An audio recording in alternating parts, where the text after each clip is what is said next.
Hi అండి, welcome to KKR వంటలు. మామిడికాయ పచ్చడి ఎలా పెట్టాలో చూపించాను. ఈజీగా ఎవరైనా చేసుకోవచ్చు, ట్రై చేయండి. మామిడికాయ ముక్కల్ని 10 కాయల ముక్కలు గులాబీలు కొట్టించుకొని వచ్చాను. ఇలా ముక్కలుగా కట్ చేసుకోవాలి. జీలకర్ర మెంతులు 50 గ్రామ్స్ వేయించి పక్కన ఉంచుకోవాలి. వెల్లుల్లి హాఫ్ కేజీ పొట్టు తీసినవి, ఆవాలు జీలకర్ర పోపు గింజలు అన్నీ కలిసి పావు కప్పు అండి. ఆయిల్ ఒక 1 లీటరు, మ్యాంగో మిర్చి powder half KG, salt 1 KG, ఆవాలు 100 గ్రామ్స్ అన్ని గ్రైండ్ చేసుకోవాలండి. పచ్చివే ఆవాలు. జీలకర్ర మెంతుల్ని వేయించుకున్న వాటిని కూడా గ్రైండ్ చేసుకొని పెట్టుకోవాలి మెత్తగా. వెల్లుల్లి హాఫ్ కేజీ పొట్టి తీసినవి మిక్సీ పట్టుకోవాలి, ఇది కూడా మెత్తగా. ఆయిల్ని వేడి చేసుకోవాలి. ఆయిల్ బాగా హీట్ ఎక్కిన తర్వాత స్టవ్ ఆఫ్ చేసి పోపు దినుసులు వేసుకోవాలి. అలా అయితేనే పోపు మాడిపోకుండా కరెక్ట్గా వస్తుంది. ఇది కొంచెం చల్లారాలి. ఈ ఆయిల్ కొంచెం చల్లారిన తర్వాత వెల్లుల్లి పేస్ట్ వేసుకోవాలి. మరీ ఎక్కువ వేడిగా ఉండొద్దండి. వేసుకొని కలుపుకోవాలి. మిగతా పేస్ట్ కూడా ఈ ఆయిల్లో వేసి కలిపేసి పూర్తిగా చల్లారాలి. ఇది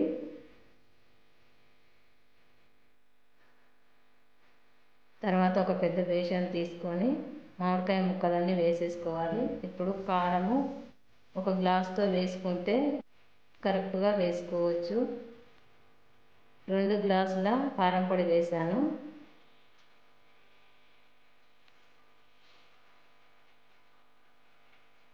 సాల్ట్ తగ్గించి వేసుకోవాలండి.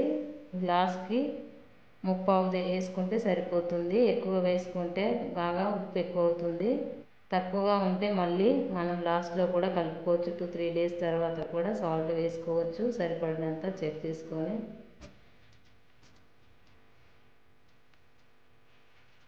ఇప్పుడు ఆవాల పొడి కూడా వేసుకోవాలి. ఇది కూడా 3/4 వరకు అయ్యిందండి. 100 గ్రామ్స్ ఆవాలు మిక్సీ పట్టుకున్నది.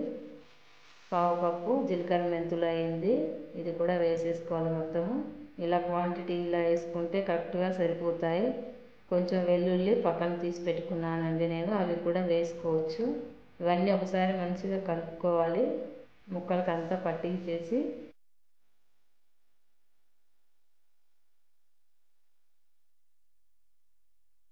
పూర్తిగా చల్లారిన ఆయిల్ ఇందులో వేసి కలుపుకోవాలి. మనం ముందుగా చల్లార్చుకున్న ఆయిల్, అల్లం వెల్లుల్లి పేస్ట్, పోపు అంతా ఇందులో వేసి ముక్కలకి అంతా పట్టించేసేయాలి. కింది నుంచి కలుపుతూ మొత్తం ఆయిల్ అంతా వేసేసుకొని కలుపుకోవాలి. ఇప్పుడు జార్లో పెట్టేసుకోవడమే అండి. ఇలా పెట్టేసి 3 డేస్ అలాగే మూత పెట్టేసి 3 డేస్ తర్వాత ఆయిల్ అంతా పైకి తేలుతుంది. ఒకసారి 3 డేస్ తర్వాత కలుపుకుంటే పచ్చడి ఏదైనా సాల్ట్ తక్కువగా అనిపించినా కానీ కొంచెం వేసుకోవచ్చు. పైనుంచి వేసి కలుపుకుంటే సరిపోతుంది. ఇలా బేషన్లో లాస్ట్కి మిగిలిన పచ్చడిలో కొంచెం రైస్ వేసుకొని తింటే చాలా బాగుంటుంది. అందరూ ట్రై చేయండి. ఇది కరెక్ట్ కొలతలతో ఇలా చేశారంటే ఎవరైనా ఈజీగా చేయొచ్చు. చాలా బాగుంటుంది. ట్రై చేయండి. Thank you.